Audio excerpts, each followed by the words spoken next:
আকাশবাণী কলকাতা জেলার চিঠি পশ্চিম মেদিনীপুর থেকে লিখেছেন আমাদের সংবাদদাতা সব্যসাচী লাহা। অষ্টাদশ লোকসভা নির্বাচনের ফল প্রকাশিত হয়েছে। পশ্চিম মেদিনীপুর জেলার দুটি আসন ঘাটাল এবং মেদিনীপুর এই দুই কেন্দ্র থেকেই বিপুল ভোটে তৃণমূল কংগ্রেস প্রার্থীরা জয়লাভ করেছেন। জেলার মেদিনীপুর সংসদীয় ক্ষেত্রে তৃণমূল কংগ্রেস প্রার্থী জুন মালিয়া 7,02,192টি ভোট পেয়েছেন। অন্যদিকে তার নিকটতম প্রতিদ্বন্দ্বী ভারতীয় জনতা পার্টির অগ্নিমিত্র পাল পেয়েছেন 6,75,001টি ভোট, অর্থাৎ 27,191টি ভোটের ব্যবধানে জুন মালিয়া নিজের জয় সুনিশ্চিত করেন। এই কেন্দ্রের বাম প্রার্থী বিপ্লব ভট্ট পেয়েছিলেন 57,785টি ভোট।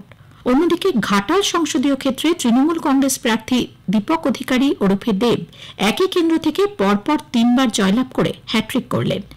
দীপক অধিকারী 8,37,990টি ভোট পেয়েছেন। অন্যদিকে তার নিকটতম প্রতিদ্বন্দ্বী বিজেপির প্রার্থী চলচ্চিত্র অভিনেতা ড হিরণময় চট্টোপাধ্যায় পেয়েছেন 6,55,122টি ভোট। 1,82,868 ভোটের ব্যবধানে তৃণমূল কংগ্রেসের দীপক অধিকারী এই কেন্দ্রে জয়লাভ করেন। ঘাটাল আসনের সিপিআই প্রার্থী তপন গাঙ্গুলি 74,908টি ভোট পেয়ে তৃতীয় স্থান দখল করেন। ঘাটাল সংসদীয় ক্ষেত্রে ফলাফল পর্যালোচনা করে দেখা গেছে এই কেন্দ্রের পাঁশকুড়া পশ্চিম বিধানসভা ব্যতীত বাকি 6টিতেই তৃণমূল কংগ্রেস প্রার্থী বিজেপি প্রার্থীর তুলনায় বেশি ভোট পেয়েছেন। ঘাটাল সংসদীয় ক্ষেত্রে নবনির্বাচিত সাংসদ দীপক অধিকারী ওরফে দেব মনোনয়নপত্র দাখিল করার সময় ঘোষণা করেছিলেন নির্বাচনে জয়লাভ করলে পরিবেশ সচেতনতার জন্য যতগুলি ভোট তিনি পাবেন তার সংসদীয় এলাকায় তত সংখ্যক বৃক্ষরোপণ করবেন তিনি। সেই অনুযায়ী গত 9 জুন তিনি সবং বিধানসভার উজিতপুর প্রাথমিক স্বাস্থ্য কেন্দ্রে প্রথম বৃক্ষরোপণ করে এই সবুজ ঘাটাল অভিযানের সূচনা করেন।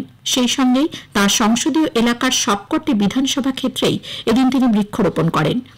তার মত পরিবর্তন করে পরে তিনি জানান, শুধুমাত্র তার প্রাপ্ত সংখ্যক ভোট নয়, নোটা বাদ দিয়ে সমস্ত প্রার্থীরা যত সংখ্যক ভোট পেয়েছেন তত সংখ্যক বৃক্ষরোপণই করবেন তিনি তার সংসদীয় এলাকাতে। শুধু বৃক্ষরোপণ নয়, এই বৃক্ষগুলি সংশ্লিষ্ট পঞ্চায়েত সমিতি সংরক্ষণ ও পরিচর্যা করবে বলেও দেব জানান। আইআইটি খড়গপুর সর্বশেষ কিউএস ওয়ার্ল্ড ইউনিভার্সিটি র্যাঙ্কিং 2025-এ ভারতের মধ্যে 4র্থ স্থান অর্জন করেছে। এই প্রতিষ্ঠান 2024-এর র্যাঙ্কিংয়ের থেকে 49 ধাপ এগিয়ে সারা বিশ্বের বিশ্ববিদ্যালয়গুলির মধ্যে 222তম স্থান অর্জন করল। দেশের প্রথম এবং বৃহত্তম IIT Kharagpur QS World University ranking 2025-এ দেশের সমস্ত আইআইটির মধ্যে 3য় স্থানে রয়েছে। কিউএস এর ওয়ার্ল্ড ইউনিভার্সিটি র্যাঙ্কিং 2025-এ সারা বিশ্বের 1503টি বিশ্ববিদ্যালয় এবং মোট 5,663টি শিক্ষা প্রতিষ্ঠানের মূল্যায়ন করা হয়।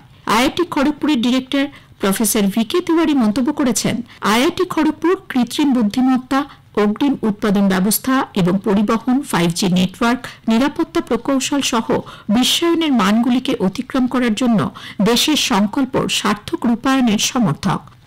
আইআইটি খড়গপুরের নতুন ডেপুটি ডিরেক্টর হিসেবে অধ্যাপক রিন্টু ব্যানার্জি গত বৃহস্পতিবার দায়িত্বভার গ্রহণ করেছেন।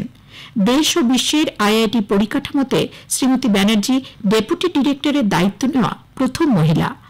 অধ্যাপিকা ব্যানার্জি বর্তমানে PK Sinha centre for bio energy and renewable বিভাগের চেয়ারপারসন।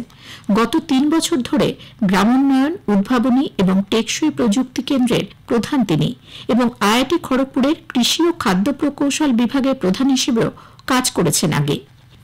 গতকাল থেকে মেদিনীপুর শহরের যানজট নিয়ন্ত্রণের জন্য যান চলাচলে বেশ কিছু পরিবর্তন করেছে প্রশাসন। কয়েকদিন আগে মেদিনীপুর পুরসভার প্রধান সৌমিন খান, পুলিশ এবং বাস মালিকদের সংগঠন এক যৌথ বৈঠকের পর মেদিনীপুর শহরে যান চলাচলের দিক পরিবর্তনের সিদ্ধান্ত নেয়। গতকাল থেকেই আনন্দপুর, পিরাকাটা, লালগড় রুটের বাস ছাড়া সমস্ত রুটের বাস আমতলা, জগন্নাথ মন্দির, যুগ্মতলা, জজকোট, কেরানীতলা হয়ে মেদিনীপুর সেন্ট্রাল বাস স্ট্যান্ডে প্রবেশ করবে।